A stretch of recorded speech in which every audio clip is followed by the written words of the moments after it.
Welcome. Thank you for being here. If you wouldn't mind giving us a like, and consider going ahead and subscribing as well, that would be fantastic. And if you really want to go the extra mile, go down to the description below and click the Patreon link. Lots of cool stuff going on there. As always, I love you, and enjoy the show, guys.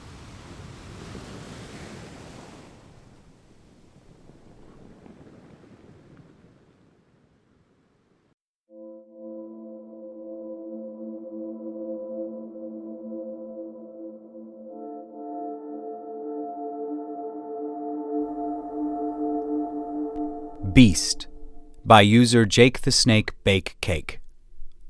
Chapter 10. Sothoth joined her brother in their quarters within moments of his capture at the hands/appendages of the engineering crew. For once, though, she was not humming a tone of privilege. She had been caught by Deher directly. How had she been supposed to know that the medical officer would spend an entire rotation on a simple outwalk? Not like it mattered now. They were stuck with the only individual on the ship besides Yatale that could truly hold them in place. The human had been given strict suggestion not to let them leave until Yatale could figure out what the most frustrating ship jobs were that were available in the next 10 rotations, and pass them off to the two captives. The pale creature sat against the door in a cross-legged fashion, with its arms folded along its chest. As always, it hadn't spoken to them. Siza knew it could, though. He had heard it talk to Yatale, and actually speak at length with Deher, when it thought no one was listening. For some reason, though, it didn't ever seem to talk to him or Sothoth, beyond a simple greeting. Siza intended to change that if they were stuck in a room with it. If nothing else, Siza had a low tolerance for boredom and a high curiosity for things he shouldn't know. The human before him was an enigma, and Siza was going to puzzle it out. Well, he was going to try, anyways. "I heard you talking to Deher a few rotations ago." He paused to try for some positioning. He had seen Yatale use this tactic hundreds of times. His casual attempt to pretend he knew more than he did was just a pale imitation. "You told her about the planet you came from. She was telling you about ours." The human didn't seem to acknowledge that Siza had spoken, which caused Sothoth to let out a quiet but pleased song of laughter. She had tried this all before, and had drawn up the conclusion that the human just didn't like to talk. Perhaps it had something to do with how long it hadn't been able to. Deher had told them its throat was injured even before it had come to their ship. Sothoth could only imagine how long it had waited in silence, like a crew member in mourning. To the human, a single silent rotation stuck watching them was nothing. That logic was really based on her ego, though. If it would talk to Deher and Yatale, it should talk to them, too. What was the real difference, anyways? A couple cycles of difference? Some battle scars? It truly did grate on her nerves that she was so casually ignored by the creature when it wasn't guarding her. Sothoth watched from a detached slouch on the bunk as Siza tried a different approach. He had broken out his hollow board. A real-time tactical game buzzed to life on the field as her younger sibling placed it in front of their tight-lipped bodyguard and began to play out before them. The glow from the screen filled the room as the lights auto-adjusted, and the graphics buzzed with low hums of a tiny, distant battle. She could never get used to how the human's eyes would change, from calm and aloof to fierce and focused. The tiny black dot in the center of each, changing in size as some biological design adjusted on an automated set of muscle memory and instinct. Its attention was on the board now. As she watched the human from her perch on the bunk, Siza made his first move. Using the tip of his fingers to interact with the holographic display, he signaled his pieces. Tiny ships broke off from the main body on his side and began to fan out, firing tiny, slow-moving projectiles at the opposing fleet. The main body began to form a solid wall that staggered as ships began to rearrange themselves. Heavy blasts rang out from them, tiny little sounds, but heavier in weight when compared to the previous, as the first projectiles made contact with the opposing side. Little flashes of light popped as the ships dissipated. The human leaned in and watched, observing and taking in every tiny detail. Soon the game was over and the board reset. Saiza motioned to the human. "Would you like to try?" Sothoth held in her breath as the human met his gaze, and finally it spoke. "This is something I have seen before." His teeth were visible now, but it was not quite the same gesture they often got out of him. His lip was curled into something that resembled a predatory grimace. "Many times before." Sothoth almost choked on her own tongue. Saiza had done it now, and she hoped with every fiber of her being that he simply backed away and was done with this. Her curiosity had been replaced with a feeling of anxiety. The alien still gave her the chills sometimes, and she remembered all too well what it had been capable of when it was angry. From where she sat, the room had suddenly grown much more tense. Much to her dismay, though, Saiza was completely oblivious. "Fantastic! Then you know the rules." His song burbled with excitement and jumped an octave. "You can begin. I don't mind." The human paused as its hand touched the board. Slowly, it did begin. With patience and methodical movements, it initiated the tiny pieces. It seemed to know what the game was, but not how to interact. As Sothoth watched on, she tried to understand what it was thinking. It had experience with the game somehow. That quickly became apparent with what it did, or more often attempted to do. The first game seemed clumsy, and Saiza ruthlessly dominated. His cocky tone barely held from his melody as the board reset. "This is the only thing that Sothoth doesn't beat me at." His tail flicked casually in her direction, as he ignored her irritated stare. "This was our father's game board. He taught me to play. He always said it was a good thing to know." Saiza paused for a moment, and his tail stopped its waving to curl around his shoulders in a reserved manner. His song grew soft and reserved. "It's really old, you know. An antique. We never had a name for it." "If you beat me again," the human's eyes reflected the board as it motionlessly held its focus. Its face caught shadows, and its scars seemed to grow dark as it shifted to meet Saiza's gaze with its own. "I'll tell you what my people called it. I warn you, though. This was not always a game." Rukali Balsorg awoke to find himself trapped by heavy straps holding him to a crude metal seat. How was he alive? How was he alive? He roared in anger as it hit him. Those loyal troops had betrayed him. Those fracking bastards had betrayed him. Insubordination at the highest level. They had fought tooth and nail to get to the fusion center of his command ship. One by one they had gone down, until it was a single mechanized unit and the two heavily armored Rulla, both of which were down to simple plasma cutters drawn from their faltering personal shields. 4 survivors, and only 1 life pod. Rukali Balsorg had planned to overload the center, to take the ship and everything on it back to the void. He had even issued the order that the youngest of them take the pod and leave while there was still time. Obviously, the 3 Rulla had held a different opinion on the matter. Those brave, fracking bastards. And they said he was the one with honor. He had been knocked out, strapped in, and sent off. First Commander Rukali would live another day, and it felt worse than anything. The craft he was on rocked with violence as it entered an atmosphere.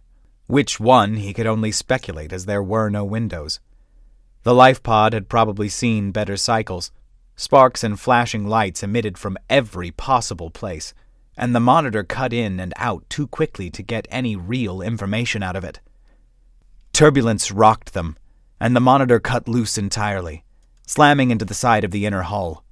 The landing probably wasn't going to be Rucali's head slammed back and then whiplashed forward, only to slam back at a different angle. Vertigo was prevalent as the sensation of rolling took over, and the pod crashed through material that apparently wasn't strong enough to slow it in any major fashion. Finally, it came to a stop. The atmosphere shielding activated and the pod doors blasted off away from the ship with an abrupt, automated detonation. For the first time, Rucali was able to see where it was that he had arrived. Through the shield, cool, moist air percolated up to greet him as he unstrapped himself from the seat to stare out beyond the veil. What he saw wasn't good. In a rush of fear, Rucali reached out and slammed the large red button on the wall of the pod. He prayed it still functioned. The distress beacon was of utmost importance now, because there would be no help for him to find on the surface. Of all the places the life pod had the potential to throw him, he had to land on the only Class II primal world still in the Union's boundaries. Void take him, he wouldn't last the night. The pack had circled the strange intruder to their territory for hours in the dim twilight of the day, and many more in the pitch black of night. Still, that had not brought out the tender flesh of their prey. It seemed capable of defending itself in ways they were not accustomed to. A long silver claw was its only apparent offensive option, but it was a formidable one. Their numbers did not dwindle, though, and their dead were simply recycled. There was no waste in the pack, especially not blood. Never did they waste blood. Cautiously, another attempted to reach inside the strange hollow object and retrieve the flesh that lurked within it. It howled in pain as its limb was smashed from its torso, but it had many more. To lose one was not a tremendous difference in the greater scheme of things. The sounds of impatience clicked from the many hungry members as the wounded fell back into the crowd. To lose a limb wasn't normally a death sentence. They could grow back. To shed blood before a feeding frenzy, though, that was a different matter. A scream began and quickly cut off, under the crunching of bone and carapace, and the grinding of mandibles. The pack hungered. A lone call rang out, reverberating through the heavy undergrowth in all directions. It was deep, heavy, and unmistakably primal. One by one the pack seemed to still and listen. This may be their territory, but not all things were bound by their rule, especially not at night. Another call, closer now, echoed through the alien jungle. The beasts and creatures of flight above grew silent as trees began to shift. Soon nothing moved at all but the slow, damp pulls of wind as it rustled in the defoliated clearing. Nothing but slow, steady thumps. Impacts that began to shake the very trees. The pack remained in wait. Perhaps they would be able to continue uninterrupted this evening. Their many eyes and limbs began to stir as they tried to locate where their foe could be through the thick coverage. The impacts were growing quicker now, and the ground was beginning to show the signs, as puddles pooling in the newly grooved soil shook with tiny waves. The tree line began to move as well. Small rustles of fleeing creatures shook the strange branches. The pack started to move, but it was too late. The true predator had arrived. Tusks ripped through them in a furious charge, and heavy scaled feet tore through everything the previous had missed. The puddles below were stained with blood and innards as it rampaged through them, oblivious of the claws and limbs that flailed in desperation to escape. Nothing could penetrate the thick hide of this monster. Soon all that had remained in the clearing were dead, and the surviving few ran through the jungle in blind panic, scattered among the foliage, and their brethren were feasted upon. It was their territory no longer. The primal world held no refuge for the living. Such things were not in its design. Rucali was trying extremely hard not to move, not to breathe, not to think, not to do anything at all. He had just witnessed the most terrifying creature in his entire life destroy the previous holder of that title as though it were nothing but small pests. Small, edible pests. It was devouring them in a fashion that made him feel horribly ill, but he looked on in horrid fascination. The creature was easily as large as the pod he cowered in, and probably weighed twice that. Scales, thick and jagged, seemed to grate into one another as the behemoth chomped down and twisted off limbs of its prey. An odious feast that Rucali watched until dawn, all the while certain he would be next. He waited, but the creature never turned to him, and in time it simply walked away, its heavy footsteps stomping off into the distance as it went. Soon the strange sounds of alien life returned to the forest outside of his pod, and it was as though such an event had never even occurred. So much death and carnage was simply reduced to thick, muddy footprints and discolored puddles of water. If he had not been there to witness it, Rucali would never have known the horror that lurked outside of his damaged pod. With great caution he slowly peered out into the clearing and took in his surroundings. Without the pack of primal, crustacean-like creatures attempting to rip him from his damaged shelter, it almost seemed beautiful.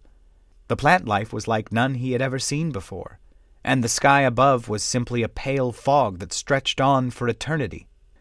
The light that reached him was simply an eternal twilight beneath it, as if the sun had not quite risen, as he finally took the first true steps out onto the surface. Beneath his armored feet, he felt the mud give way slightly. He had to make a difficult decision now. Assuming the pod had followed proper protocols, Rucali would be within 1,500 units of an outpost base, though it probably wouldn't be manned by much of anything but some automated systems. It would have food, shelter, and likely military weapons. His current life pod offered practically none of these things when put in comparison.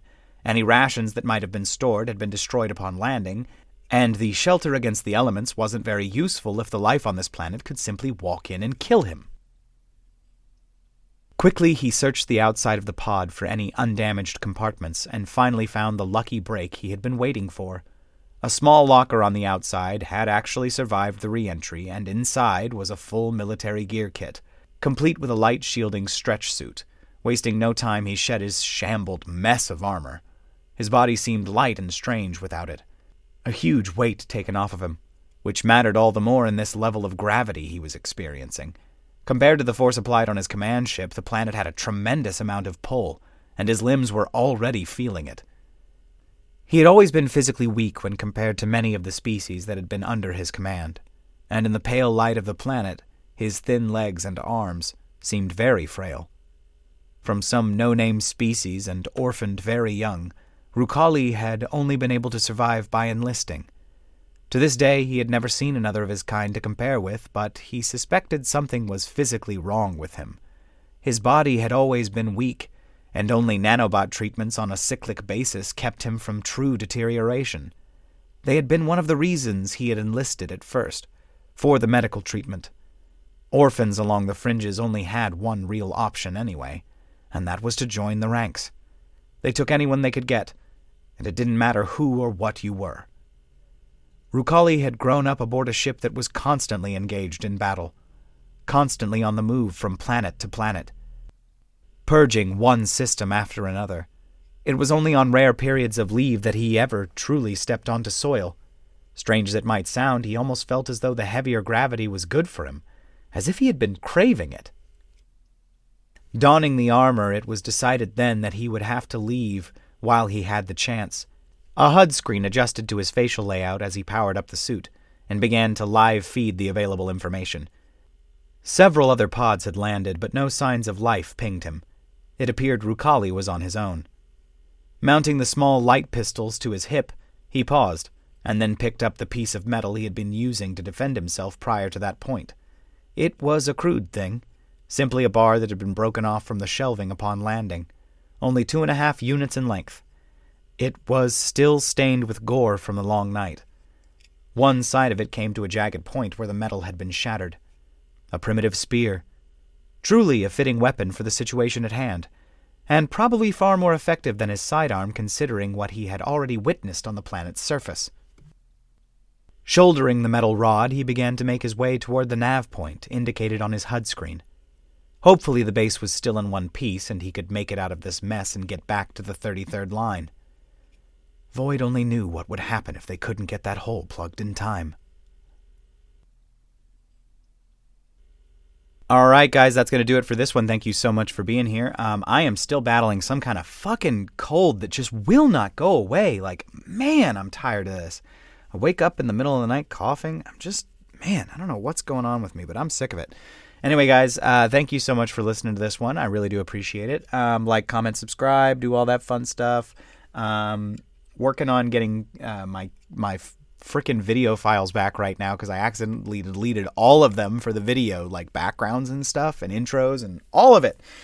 I got to download all of it, but I can't because I don't have Canva Pro. So I have to buy that. Hopefully on Black Friday, they'll have a sale for about 40% off, and I'll get it for the year for way less money. So probably Monday will be the first video. You guys have no idea what I'm talking about. The Monday after Thanksgiving will probably be the first new video in a while. I do apologize for the long break, guys. There's a lot of crap going on, the wedding and everything, and then adjusting to married life, and God, just all of the things I've been having to do as well. Anyway, guys. Enough excuses. I love you. I really appreciate you. Tell me in the comments, what is... Crap, I don't have a question today.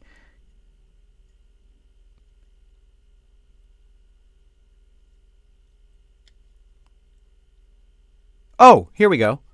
For anyone that is younger than 10, stop listening right now. That's all I'm going to say.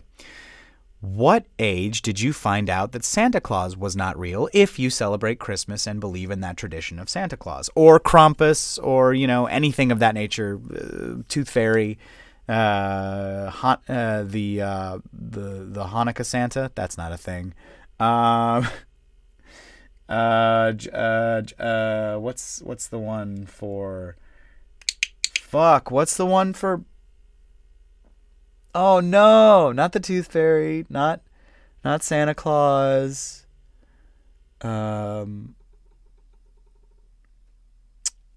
Hanukkah. What was I trying to think of? Valentine's Day? No. Oh, the Thanksgiving turkey thing, or the Halloween, the Thanksgiving turkey god.